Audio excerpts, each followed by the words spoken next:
Hello students, welcome to my YouTube channel Science Classes. Today we will discuss reactions of haloarenes.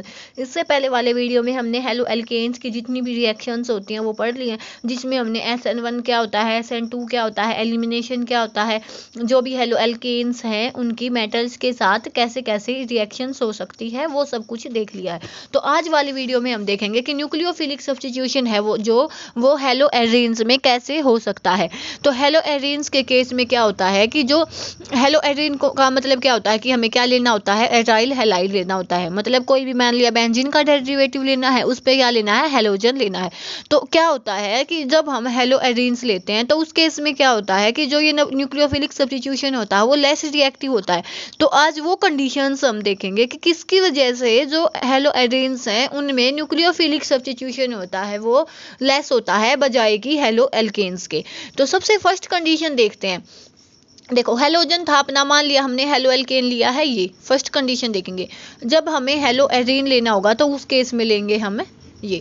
तो क्या होता है nucleophilic substitution का मतलब क्या है कि यहाँ से ये लिगैंड जाएगा, पीछे से कोई भी नया न्यूक्लियोफाइल आएगा जो इससे ज़्यादा स्ट्रॉन्ग होगा वो पीछे से अटैक कर देगा। यही होना है, यही सेम इस पे होना। क्या होगा कि ये Cl यहाँ से जाएगा और जो न्यूक्लियोफाइल होगा वो यहाँ से अटैक कर देगा।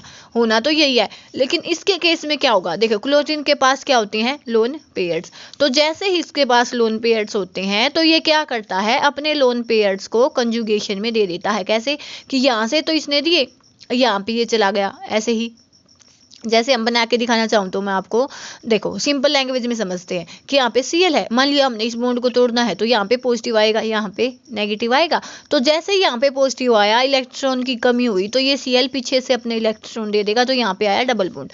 अब ये नेगेटिव है, ये आगे स्टेबलाइज हो सकता है, क्यों, इस बॉन्ड को भी तोड़ सकते हैं हम। इसको कैसे तोड़ेंगे, पॉजिटिव और नेगेटिव। जैसे ही नेगेटिव पॉजिटिव आई ये बॉन्ड बन गया, यहाँ पे आया नेगेटिव और ये बॉन्ड था ही as it is. Next condition में क्या होगा कि हमने ये तो दिखा दिया, ये डबल बॉन्ड Cl आ गया, यहाँ पे डबल बॉन्ड आ गया, लेकिन यहाँ पे अपना नेगेटिव आ गया। ये नेगेटिव भी आगे स्टेबलाइज हो सकता है, तो जब इस बॉन्ड को तोड़ेंगे तो पॉजिटिव नेगेटिव, ऐसे ही नेगेटिव पॉजिटिव ये बॉन्ड बना लेंगे और यहाँ पे क्या होगा, ये एज इट इज ऐसे आ जाएगा जैसा कि अपने फर्स्ट स्पीसीज में हमने देखा था।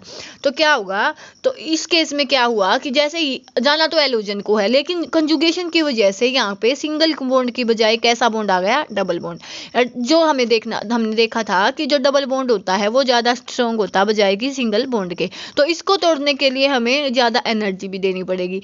तो इसीलिए क्या होता है कि जो हेलोएरेन्स होते हैं उनमें क्या होता है, न्यूक्लियोफिलिक सब्स्टिट्यूशन क्यों कम होता है, क्योंकि यहाँ पे क्या आ जाता है, पार्शियली डबल बॉन्ड करैक्टर आ जाता है, जिसकी वजह से क्या होता है, ये बॉन्ड स्ट्रॉन्ग हो जाता है।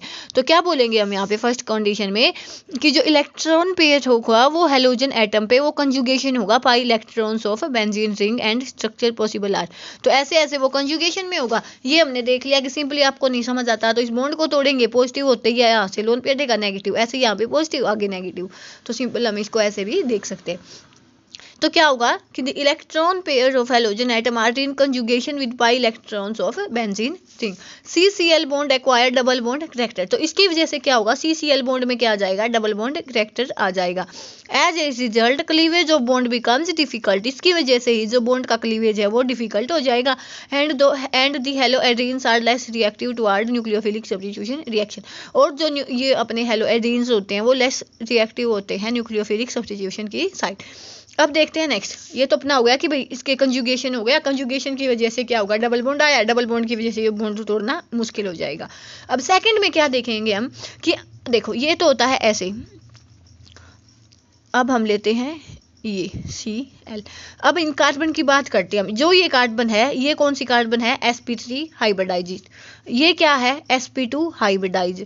अब हमें क्या पता है कि s करैक्टर क्या होता है, sp2 में ज़्यादा होता है बजाय कि sp3 के। तो जब इसमें s करैक्टर ज़्यादा होगा तो ये जो बॉन्ड है, जो ये क्लोरीन एटम है, इसको अपनी साइड खींचेगा। अपनी साइड खींचने की वजह से जो ये बॉन्ड है ये स्मॉल हो जाएगा, और थोड़ा जो इनके बीच में फोर्स ऑफ अट्रैक्शन है वो ज़्यादा होने की वजह से जो ये बॉन्ड है इसको तोड़ना हो जाएगा मुश्किल। तो इसी वजह से जो न्यूक्लियोफिलिक सब्स्टिट्यूशन होता है इनमें क्या होता है, लेस रिएक्टिव होता है। तो सेकंड सेकेंड कंडीशन क्या देखेंगे हम, in halo alkane the halogen is attached to the sp3 carbon but in halo arenes halogen is attached to sp2 carbon.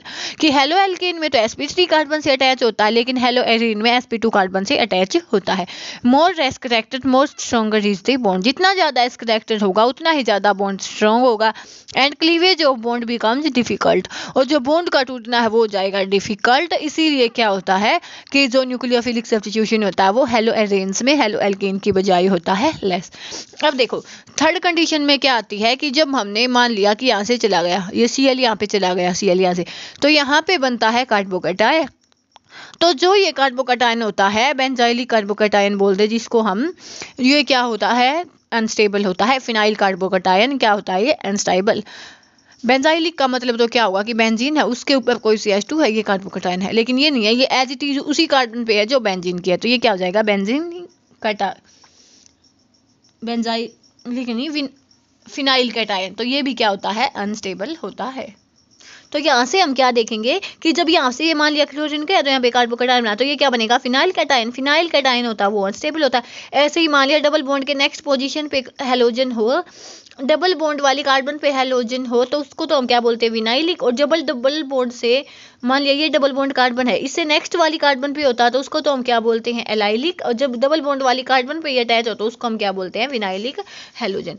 तो इस केस में क्या होगा कि जो पॉजिटिव चार्ज होगा वो स्टेबलाइज नहीं हो पाएगा रेजोनेंस की वजह से। क्यों? क्योंकि यहाँ पे तो ये तो डबल बॉन्ड वाली कार्बन पे ही है, और जो sp2 हाइब्रिडाइज्ड ऑर्बिटल है उसमें पॉजिटिव चार्ज होगा तो वो क्या करेगा उसको अनस्टेबल कर देगा। तो इसी वजह से तो फिनाइल विनाइल कैटायन नहीं बन सकते, कैटायन नहीं बन सकते, तो इनमें क्या होती है जो ये रिएक्शन होती है ये स्लो होती है। अब देखेंगे इलेक्ट्रॉनिक रिपल्सन्स कि जो एरीन्स हैं और विनाइल हैलाइड्स हैं वो क्या होते हैं इलेक्ट्रॉन रिच मॉलिक्यूल्स होते हैं। क्यों? क्योंकि इनमें होते हैं पाई बॉन्ड। पाई बॉन्ड होने की वजह से पहले से इसमें इलेक्ट्रॉन होते हैं, तो वो जो भी न्यूक्लियोफाइल आएगा इलेक्ट्रॉन होंगे उसके पास, तो आपस में क्या हो जाएगा रिपल्शन हो जाएगा। तो यहाँ से हम क्या बोल सकते हैं since arenes and vinyl halide are electron rich molecule, कि जैसा कि हमें पता है कि जो एरीन्स होते हैं विनाइल हैलाइड्स होते हैं वो इलेक्ट्रॉन रिच मॉलिक्यूल्स होते हैं। Due to presence of pi bond की वजह से they repel electron rich nucleophile from attacking them, तो वो किससे बचाते हैं न्यूक्लियोफाइल को अटैक करने से बचाते हैं। ये तो हमने इतना देख लिया। लेकिन एक कंडीशन क्या है कि हम Cl को 2 स्टेप में लेके चले कि भाई OH में बदल ले पहले, उसके बाद ये क्या करेगा न्यूक्लियोफिलिक सब्स्टिट्यूशन रिएक्शन दे देगा। तो इस केस के लिए हम क्या करते हैं कि सबसे पहले हम क्लोरोबेंजीन में क्या करते हैं 2 इक्विवेलेंट NaOH के ऐड करते हैं, जो इसका टेम्परेचर हमें कितना मेंटेन करना होता है 623 केल्विन, और जो प्रेशर होता है वो 300 एटमॉस्फेयर। जो तो यहाँ से हमें फर्स्ट स्टेप में क्या मिलेगा सोडियम फिनोक्साइड मिलेगा। उसके बाद जब हम इसकी एसिड के साथ कंबाइन करवाएंगे तो हमें से वहाँ से क्या मिल जाएगा फिनोल मिल जाएगा। इसी रिएक्शन को हम क्या कहते हैं, यही जो मेथड होता है किसमें भी यूज होता है डो प्रोसेस में, जहाँ पे हमें क्या देना होता है method of preparation of phenols, methods of preparation of phenols. तो सबसे पहले हमें क्या करना है कि क्लोरोबेंजीन लेनी है उसमें NaOH ऐड करना, तो वहाँ से हमें क्या मिलेगा सोडियम फिनोक्साइड। सोडियम फिनोक्साइड को जब हम HCl से कंबाइन करवाते हैं तो उस केस में हमें क्या मिल जाएगा फिनोल। इसी को हम क्या कहते हैं Dow process for preparation of phenols. तो आज के लिए इतना काफ़ी। कल हम देखेंगे कि मेटा पोजीशन पे कैसे अटैक हो सकता है न्यूक्लियोफाइल का, ऑर्थो पे कैसे हो सकता है, पैरा पे कैसे अटैक हो सकता है। तो आज के लिए इतना काफ़ी है, कल मिलेंगे नई वीडियो के साथ। Thanks for watching.